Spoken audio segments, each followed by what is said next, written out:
আসসালামু আলাইকুম। বিটিভি চট্টগ্রামের সংবাদে সবাইকে স্বাগত জানাচ্ছি। ইকবাল হোসেন সিদ্দিকী। প্রথমে সংবাদ শিরোনাম। বৌদ্ধ পূর্ণিমা উপলক্ষে প্রধানমন্ত্রী তারেক রহমানের সঙ্গে বৌদ্ধ নেতৃবৃন্দের শুভেচ্ছা বিনিময়। সকল ধর্মের মানুষের জন্য শান্তি ও নিরাপদ পরিবেশ নিশ্চিত করতে বদ্ধপরিকর সরকার, বললেন প্রধানমন্ত্রী। Bangladesh securities and exchange commission সংশোধন বিল 2026 এবং বীমা উন্নয়ন নিয়ন্ত্রণ কর্তৃপক্ষ সংশোধন বিল 2026 সংসদে পাস।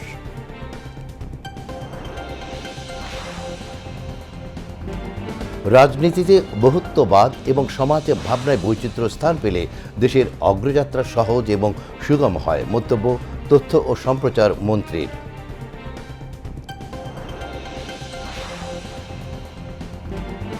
আগামী মে মাসের মধ্যেই হামের প্রকোপ শূন্যের কোঠায় চলে আসবে, আশাবাদ স্বাস্থ্যমন্ত্রীর।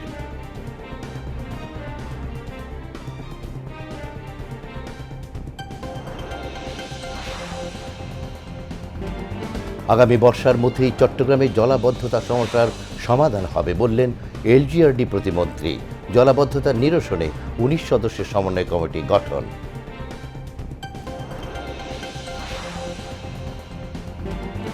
জুলাই গণ অভ্যুত্থানে মানবতাবিরোধী অপরাধের মামলায় কামরুল ইসলাম ও রাশেদ খান মেননের বিরুদ্ধে আনুষ্ঠানিক বিচার শুরু 9 জুন।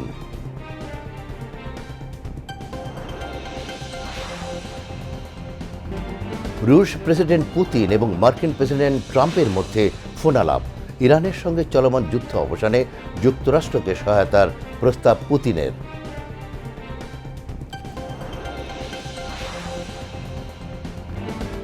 এবং ইন্দোনেশিয়ায় এশিয়ান গেমস নারী হকি বাছাই পর্বের ফাইনালে চাইনিজ তাইপের কাছে 3-1 গোলে হার বাংলাদেশের।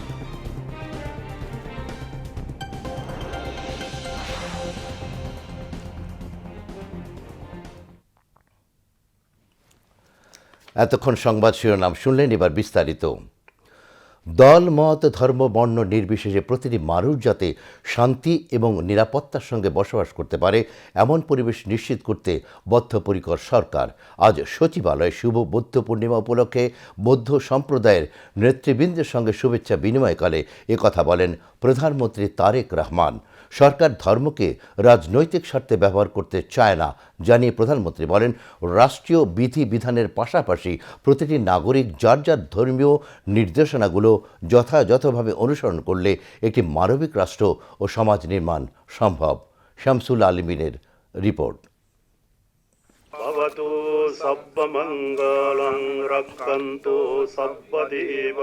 বৌদ্ধ ধর্মাবলম্বীদের সবচেয়ে পবিত্র উৎসব শুভ বুদ্ধ পূর্ণিমা। এ উপলক্ষে বৃহস্পতিবার সচিবালয়ে প্রধানমন্ত্রী তারেক রহমানের সঙ্গে শুভেচ্ছা বিনিময় করেন বৌদ্ধ সম্প্রদায়ের নেতৃবৃন্দ। আপনাদের মাধ্যমে বাংলাদেশ সহ সারা বিশ্বের সকল বৌদ্ধ ধর্মাবলম্বী যারা যেখানেই রয়েছেন তাদেরকেও জানাই আন্তরিক শুভেচ্ছা।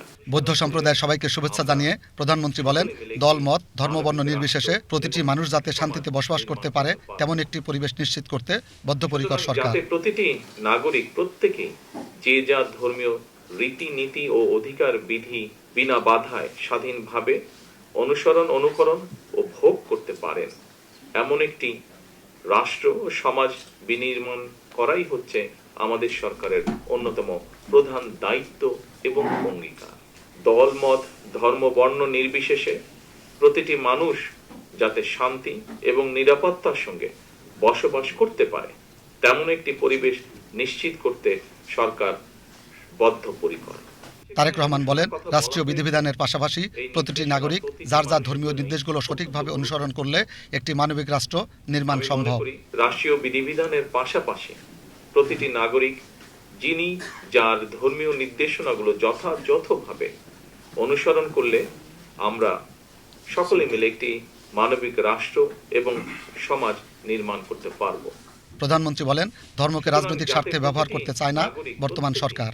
বর্তমান সরকার ধর্ম নিয়ে রাজনীতি করতে চায় না, ধর্মকে রাজনৈতিক স্বার্থে আমরা ব্যবহার করতে চাই না, অতীতেও আমরা তা করিনি। আমাদের সরকারের দৃষ্টিভঙ্গি হচ্ছে ধর্ম যার যার, নিরাপত্তা পাবার অধিকার সবার। ধর্ম বর্ণ নির্বিশেষে বাঙালি অবাঙালি, বিশ্বাসী অবিশ্বাসী সবাই সকল ক্ষেত্রে সমানভাবে অধিকার ভোগ করবে, এটাই বর্তমান সরকারের নীতি।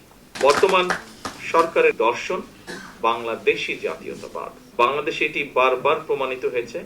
একমাত্র বাংলাদেশী জাতীয়তাবাদের দর্শনই দেশের সকল বর্ণ, ধর্মীয় সম্প্রদায় ও নৃগোষ্ঠী নিবিড় সহ অবস্থান নিশ্চিত করতে পারে। সুতরাং আপনারা কেউ নিজেদেরকে কখনোই সংখ্যালঘু ভাববেন না। অনুষ্ঠানে স্বরাষ্ট্রমন্ত্রী সালাউদ্দিন আহমদ, ধর্মমন্ত্রী শাহ মোফাজ্জল হোসেন কাইকোবাদ, পার্বত্য চট্টগ্রাম বিষয়ক মন্ত্রী দীপেন দেওয়ান, প্রতিমন্ত্রী মীর হেলাল উদ্দিন, প্রধানমন্ত্রীর হিন্দু, বৌদ্ধ, খ্রিস্টান ও নৃগোষ্ঠী বিষয়ক বিশেষ সহকারী বিজন কান্তি সরকার, সংসদ সদস্য শাসিং প্রু জেরি ও ডক্টর সুকমল বড়ুয়া উপস্থিত ছিলেন। এ সময় বৌদ্ধদের পক্ষ থেকে প্রধানমন্ত্রীকে একটি ক্রেস্ট ও বুদ্ধ মূর্তির প্রতিবিম্ব দেওয়া হয়। Shamsul Alam, BTV news.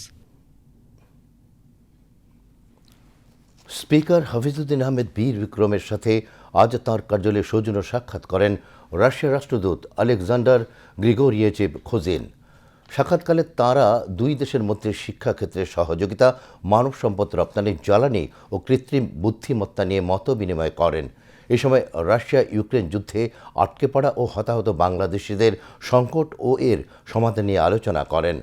Speaker Hafizuddin Ahmed বীর বিক্রম বলেন, বাংলাদেশ ও রাশিয়া অকৃত্রিম বন্ধু।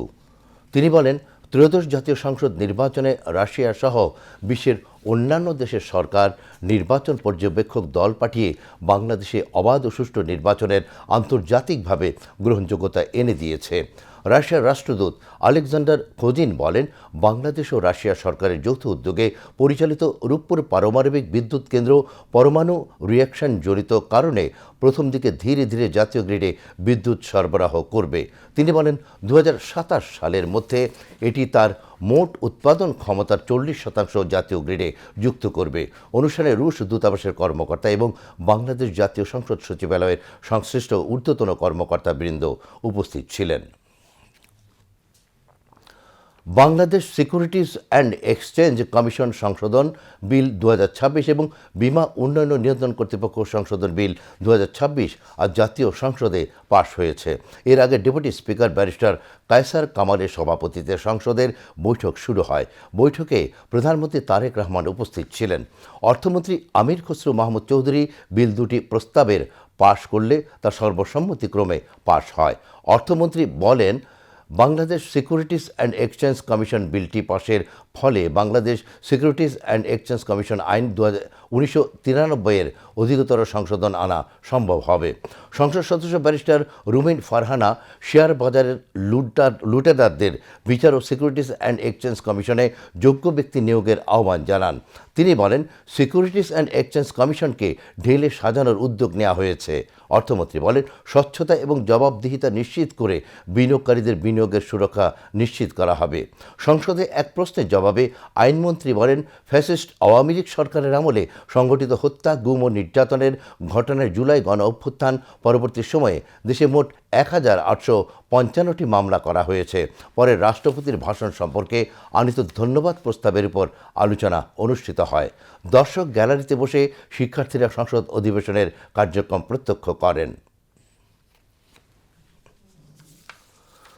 তথ্য ও সম্প্রচার মন্ত্রী জহিরুদ্দিন স্বপন বলেছেন, রাজনীতিতে বহুত্ববাদ ও সমাজ ভাবনায় বৈচিত্র্য স্থান পেলে দেশের অগ্রযাত্রা সহজ ও সুগম হয়। তিনি আজ জাতীয় প্রেস ক্লাবে প্রয়াত রাজনীতিক সুনীল গুপ্তের স্মরণ সভায় একথা বলেন। প্রধানমন্ত্রীর বিশেষ সহকারী বিজন কান্তি সরকারের সভাপতিত্বে অনুষ্ঠানে অন্যান্যের মধ্যে ডিএসসিসির প্রশাসক আব্দুস সালাম, হিন্দু ধর্মীয় কল্যাণ ট্রাস্টের ভাইস চেয়ারম্যান তপন চন্দ্র মজুমদার, সুনীল গুপ্তের স্বজন ও স্মৃতিধন্য এবং বিএনপি ও সহযোগী বিভিন্ন সংগঠনের নেতৃবৃন্দ বক্তব্য রাখেন।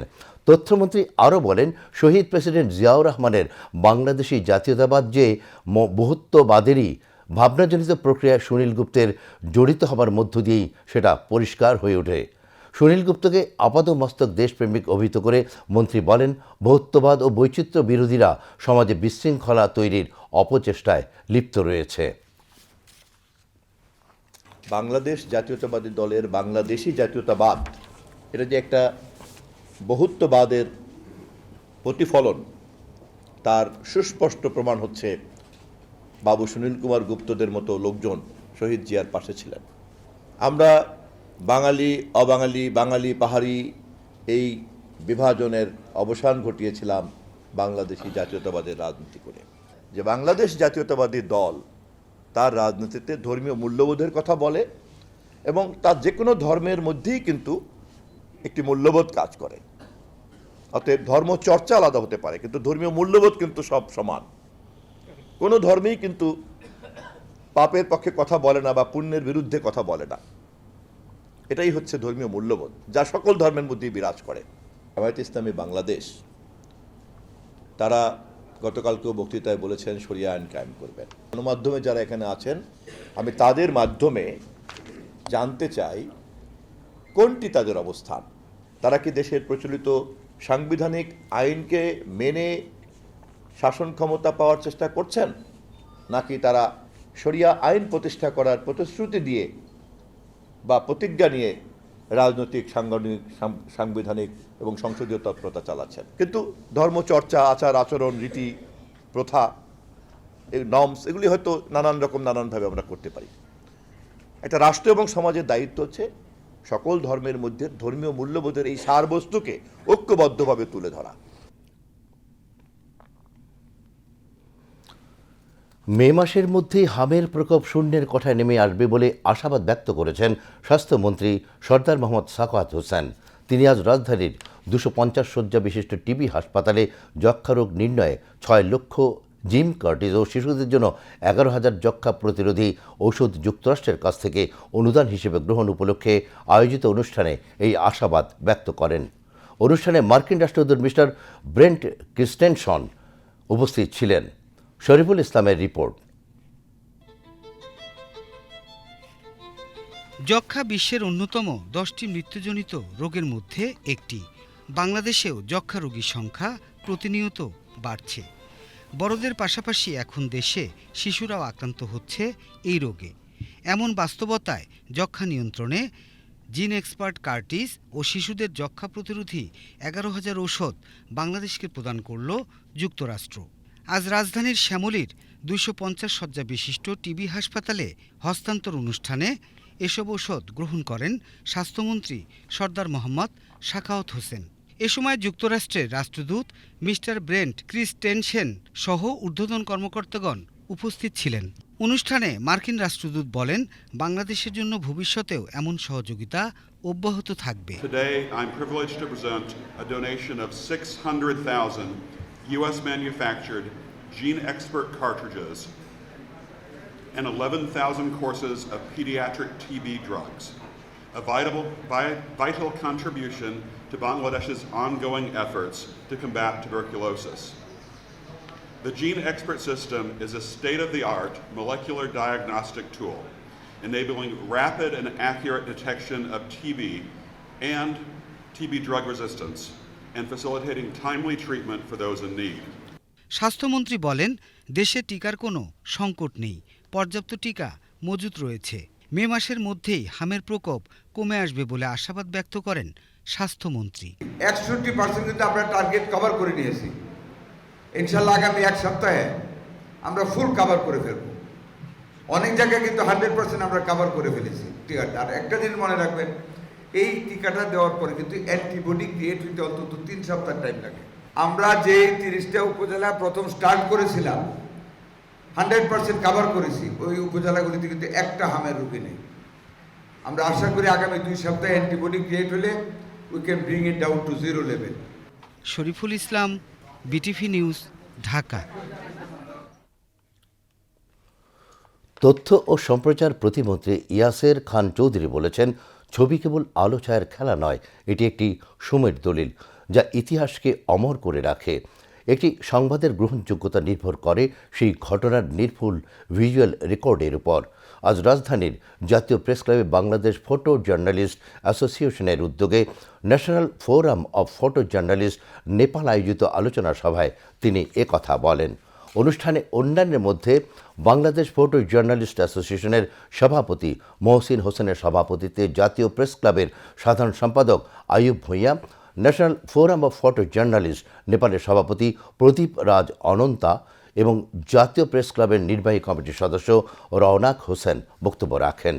নব্বইয়ের দশকের নেপাল ভ্রমণের অভিজ্ঞতা তুলে ধরে তথ্য প্রতিমন্ত্রী বলেন, হিমালয়ের কোল ঘেঁষে থাকা দেশটির মানুষের সারল্য আর প্রাকৃতিক বৈচিত্র্য তাকে মুগ্ধ করেছিল। তিনি বলেন, দুই দেশের মৈত্রীর বন্ধন শক্তিশালী করতে এই ধরনের আয়োজন প্রশংসার দাবি রাখে।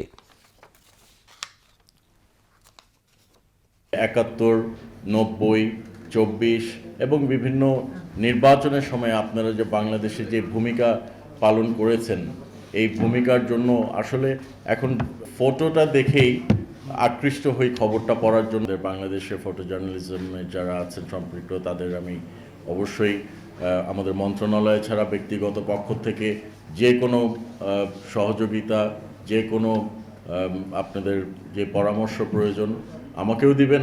আমার যদি কোনো সময় আপনাদের প্রয়োজন হয় অবশ্যই আমাকে সার্বক্ষণিক যোগাযোগ রাখতে পারবেন।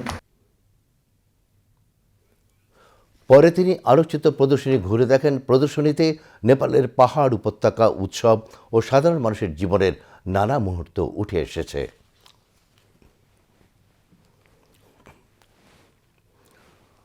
আগামী বর্ষার মধ্যে চট্টগ্রাম নগরের জলাবদ্ধতার সমস্যার সমাধান হবে বলে আশাবাদ ব্যক্ত করেছেন এলজিআরডি প্রতিমন্ত্রী মীর শাহে আলম। সকালে চট্টগ্রামে জলাবদ্ধতা নিরসন বিষয়ক এক সভায় তিনি আশাবাদ ব্যক্ত করেন। প্রতিমন্ত্রী বলেন, চট্টগ্রাম নগরে জলাবদ্ধতা নিরসনে কয়েকটি প্রকল্পের কাজ চলমান রয়েছে।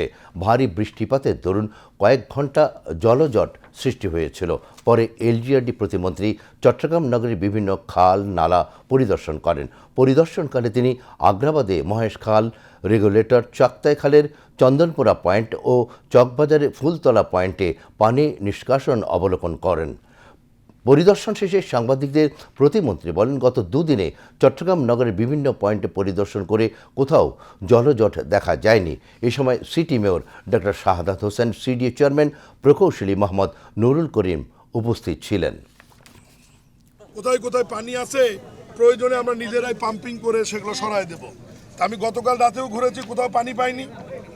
আজকেও সকাল থেকে আপনাদেরকে নিয়ে কিন্তু ঘুরছি। প্রবর্তক সহ দু একটি জায়গায় আমাদের প্রজেক্টের কাজ চলমান ছিল এবং 15ই মের মধ্যে একটা সমাপ্ত হওয়ার কথা ছিল। আমি গতকালও বিষয়টা বলেছি।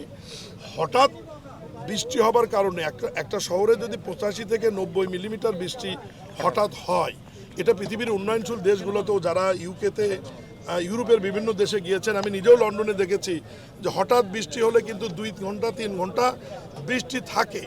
বৃষ্টি হওয়ার পরে 3-4 ঘন্টা পর্যন্ত যে জলটি আটকিয়ে থাকে, পানিটি, এটা কিন্তু জলাবদ্ধতা বলা যাবে না। এটাকে আমরা কি বলবো? জলজট। এটা জলজট বলবো। আমরা প্রস্তুতি গ্রহণ করছি যে আগামী বর্ষাকালে 24 সালের যে ঘটনাটি চট্টগ্রাম ঘটেছিল, মানুষ যে দুর্ভোগের মধ্যে পড়েছিল এবং আওয়ামী লীগের সময় যে মেগা প্রজেক্ট করে তারা দুর্নীতি করে কাজগুলি করতে পারেনি, ওই সময় যে ঘটনাগুলি ঘটেছিল, আল্লাহর রহমতে আগামী বর্ষাকালে চট্টগ্রাম মহানগরে এ ধরনের ঘটনা ঘটবে না ইনশাল্লাহ। এদিকে চট্টগ্রাম মহানগরীর সকল খাল ও পানি নিষ্কাশন নালা সারা বছর সচল রাখা, জলবদ্ধতা নিরসন এবং বিভিন্ন উন্নয়ন ও সেবামূলক কাজ জোরদারে 19 সদস্যের একটি সমন্বয় কমিটি গঠন করেছে সরকার। আজ স্থানীয় সরকার বিভাগ থেকে জারি করা এই প্রজ্ঞাপনে এই কমিটি গঠন করা হয়। কমিটির আহ্বায়ক করা হয়েছে চট্টগ্রাম সিটি কর্পোরেশনের মেয়রকে, আর সদস্য সচিব হিসেবে দায়িত্ব পালন করবেন সিটি কর্পোরেশনের প্রধান নির্বাহী কর্মকর্তা। জুলাই গণ অভ্যুত্থানে সংঘটিত মানবতাবিরোধী অপরাধের মামলায় কামরুল ইসলাম ও রাশেদ খান মেননের বিরুদ্ধে অভিযোগ আমলে নিয়ে 9 জুন আনুষ্ঠানিক বিচার শুরুর আদেশ দিয়েছেন আন্তর্জাতিক অপরাধ ট্রাইব্যুনাল 1। বিচারপতি গোলাম মুর্তজা মজুমদারের নেতৃত্বাধীন ট্রাইব্যুনাল 1 আজ এই আদেশ দেন। পরে সাংবাদিকদের ব্রিফ করেন চিফ প্রসিকিউটর মোহাম্মদ আমিনুল ইসলাম। তিনি বলেন, আসামিদের বিরুদ্ধে 3টি অভিযোগ এনেছে প্রসিকিউশন। এদিকে ট্রাইব্যুনাল 2-এ জুলাই অভ্যুত্থানে রাজধানীর যাত্রাবাড়িতে ইমাম হাসান তাইম হত্যার ঘটনায় মানবতাবিরোধী অপরাধের মামলায় ডিএমপির সাবেক কমিশনার হাবিবুর রহমান সহ 11 জনের বিরুদ্ধে সাক্ষ্য গ্রহণ চলে।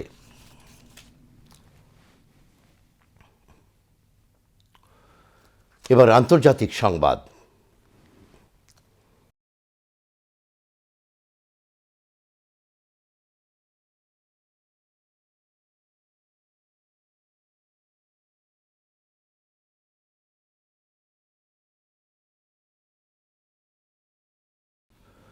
ইরানের সঙ্গে চলমান যুদ্ধে যুক্তরাষ্ট্রকে সহায়তার প্রস্তাব দিয়েছে রাশিয়ার প্রেসিডেন্ট ভ্লাদিমির পুতিন। বিশেষ করে ইরানের সমৃদ্ধ ইউরেনিয়ামের মজুত নিয়ে বিরোধ নিষ্পত্তিতে ওয়াশিংটনকে সহায়তা করতে চায় মস্কো। বুধবার রুশ প্রেসিডেন্ট ভ্লাদিমির পুতিন ও যুক্তরাষ্ট্রের প্রেসিডেন্ট ডোনাল্ড ট্রাম্পের মধ্যে টেলিফোনে 1.5 ঘণ্টা কথা হয়। সেখানেই পুতিন এমন আগ্রহ প্রকাশ করেন বলে নিশ্চিত করেছেন ট্রাম্প। ওভাল অফিস থেকে দেওয়া এক সাক্ষাৎকারে ট্রাম্প বলেন, পুতিন ইউরেনিয়াম সমৃদ্ধকরণ নিয়ে চলা প্রক্রিয়ায় যুক্ত হতে চান। এ বিষয়ে তিনি সহায়তা করতে পারেন।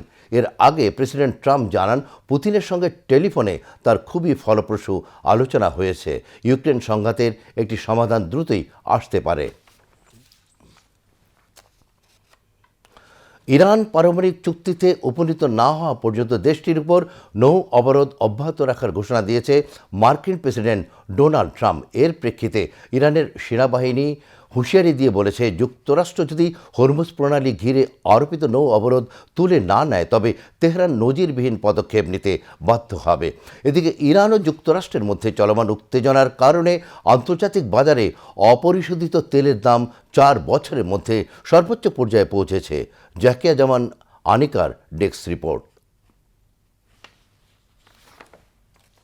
ইরান পারমাণবিক চুক্তিতে উপনীত না হওয়া পর্যন্ত দেশটির উপর নৌ অবরোধ অব্যাহত থাকবে বলে জানিয়েছেন মার্কিন প্রেসিডেন্ট ডোনাল্ড ট্রাম্প।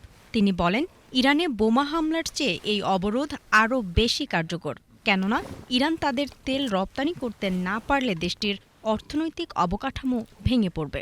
বুধবার বিভিন্ন আন্তর্জাতিক গণমাধ্যমের সঙ্গে আলাপকালে তিনি এসব কথা বলেন। ডোনাল্ড ট্রাম্প তার সহযোগীদের ইরানের বিরুদ্ধে দীর্ঘমেয়াদী ও নৌ অবরোধের প্রস্তুতি নেয়ার নির্দেশ দিয়েছেন।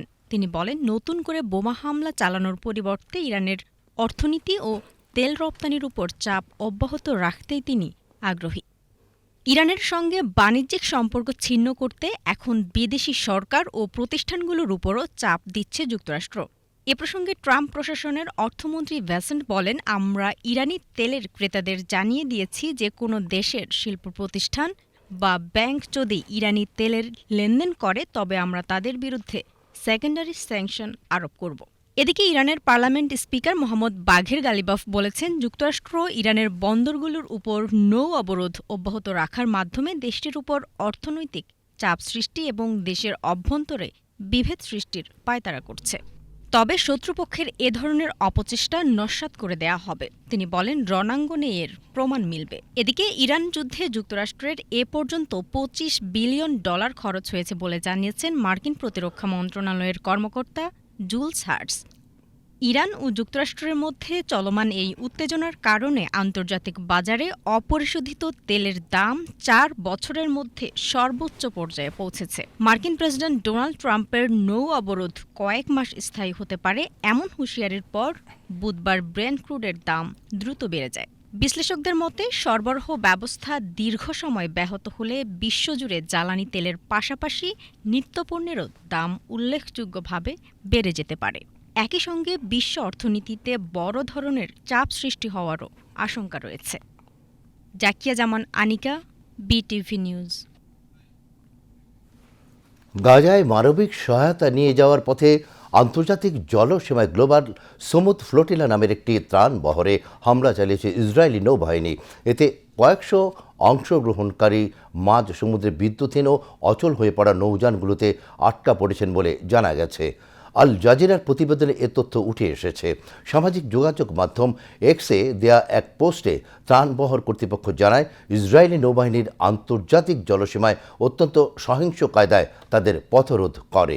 এছাড়া গাজামুখী ত্রাণবাহী জাহাজগুলোকে লক্ষ্য করে ইসরায়েলি সামরিক বাহিনীর হুমকির একটি অডিও বার্তা প্রকাশ করেছে গ্লোবাল সমুদ ফ্লোটিলা।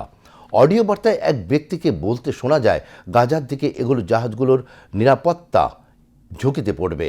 বর্তমানে গাজা থেকে প্রায় 600 নটিক্যাল মাইল দূরে অবস্থান করছে ফ্লোটিলাটি। এর আগে এত দূরের কোনো ত্রাণবাহী বহরে অভিযান চালায়নি ইসরায়েল। এ নিয়ে ইসরায়েলের তরফ থেকে এখনও আনুষ্ঠানিক কোনো মন্তব্য আসেনি। ভারতের দক্ষিণাঞ্চলীয় শহর বেঙ্গালুরুতে একটি হাসপাতালের সীমানা প্রাচীর ধসে অন্তত 7 জন নিহত ও 3 জন আহত হয়েছেন।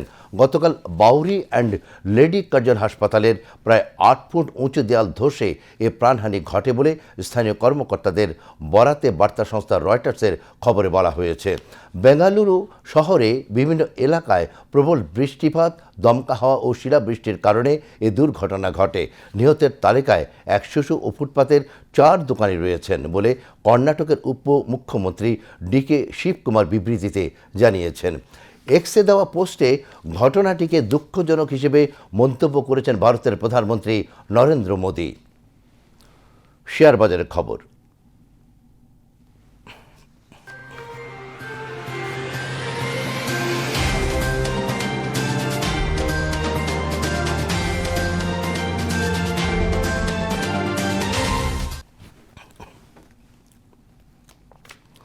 দুদিন চাঙ্গার পর চট্টগ্রাম স্টক এক্সচেঞ্জে আবারও শেয়ারের দরপতন হয়েছে। আজ সপ্তাহের শেষ দিনে শেয়ার লেনদেন বেশি হলেও মূল্য সূচক কমে গেছে। দিন শেষে সার্বিক সূচক দাঁড়িয়েছে 14,805.97, যা গতকালের চেয়ে শতকরা 0.63 কম।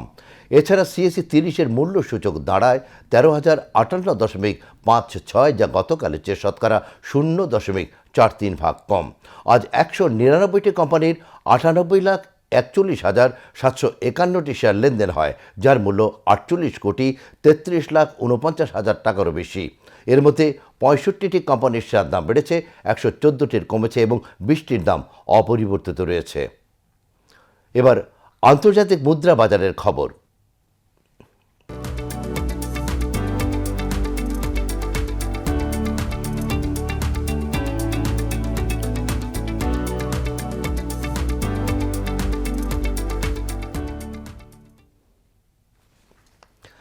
আজ বাংলাদেশি মুদ্রায় বিভিন্ন দেশের মুদ্রার বিনিময় হার: ইউএস ডলার 122 টাকা 75 পয়সা, সিঙ্গাপুর ডলার 95 টাকা 81 পয়সা, অস্ট্রেলিয়ান ডলার 87 টাকা 70 পয়সা, কানাডিয়ান ডলার 89 টাকা 70 পয়সা, হংকং ডলার 15 টাকা 48 পয়সা, ইউরো 143 টাকা 34 পয়সা, ব্রিটিশ পাউন্ড 165 টাকা 45 পয়সা, সৌদি রিয়াল 32 টাকা 34 পয়সা, কাতার রিয়াল 33 টাকা 27 পয়সা, ইউএই দিরহাম 33 টাকা 2 পয়সা, কুয়েতি দিনার 395 টাকা 69 পয়সা, মালয়েশিয়ান রিঙ্গিত 30 টাকা 53 পয়সা, থাই বাত 3 টাকা 69 পয়সা, ভারতীয় রুপি 1 টাকা 29 পয়সা এবং চীনা ইউয়ান 17 টাকা 92 পয়সা। এবার খেলার খবর।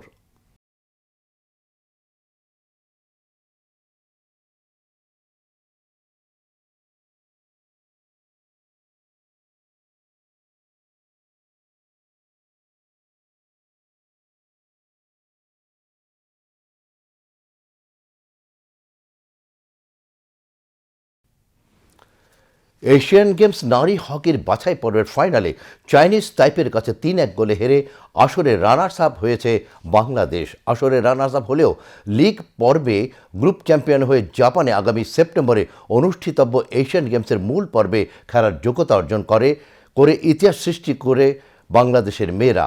ইন্দোনেশিয়ার জাকার্তায় ফাইনাল ম্যাচের 8 মিনিটে অর্পিতা পালের গোলে লিড নেয় বাংলাদেশ, কিন্তু 17 মিনিটে ইউ চিও ওয়াং এবং 32 মিনিটে মং সুয়াংয়ের গোলে লিড নেয় চাইনিজ তাইপে।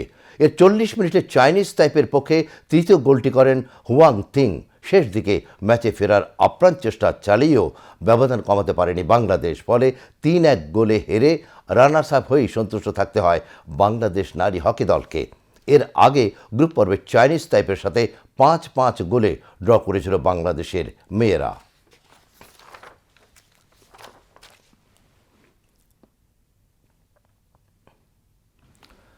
এবার আবহাওয়ার খবর।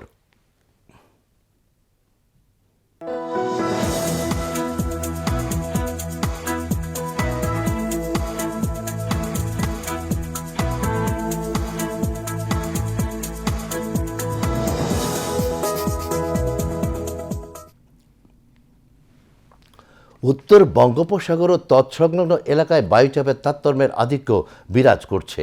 চট্টগ্রাম, কক্সবাজার, মংলা ও পায়রা সমুদ্র বন্দর সমূহকে 3 নম্বর স্থানীয় সতর্ক সংকেত, আমি আবার বলছি 3 নম্বর স্থানীয় সতর্ক সংকেত দেখাতে বলা হয়েছে। উত্তর বঙ্গোপসাগরে অবস্থানরত মাছ ধরার নৌকা ও ট্রলার সমূহকে পরবর্তী নির্দেশ না দেওয়া পর্যন্ত উপকূলের কাছাকাছি থেকে সাবধানে চলাচল করতে বলা হয়েছে। এদিকে পতেঙ্গা আবহাওয়া অফিস জানিয়েছে আগামীকাল সন্ধ্যে 6টা পর্যন্ত চট্টগ্রাম এবং পার্শ্ববর্তী এলাকায় আকাশ সাময়িকভাবে আংশিক মেঘলা অথবা মেঘাচ্ছন্ন থাকতে পারে। সেই সাথে অস্থায়ীভাবে অনেক জায়গায় দমকা বা ঝোড়ো হাওয়া সহ মাঝারি থেকে ভারী এবং কোথাও কোথাও ভারী থেকে অতি ভারী বৃষ্টি অথবা বজ্রসহ বৃষ্টিপাতের সম্ভাবনা রয়েছে। এছাড়া কোথাও কোথাও ভূমিধসের আশঙ্কা রয়েছে।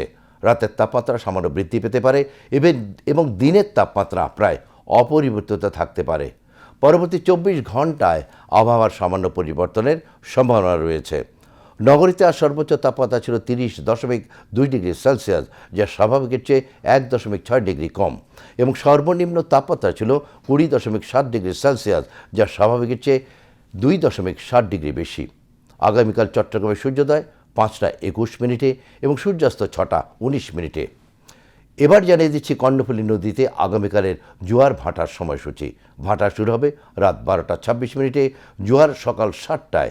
পরবর্তী ভাটা শুরু হবে দুপুর 12টা 40 মিনিটে এবং জোয়ার সন্ধে 7টা 27 মিনিটে।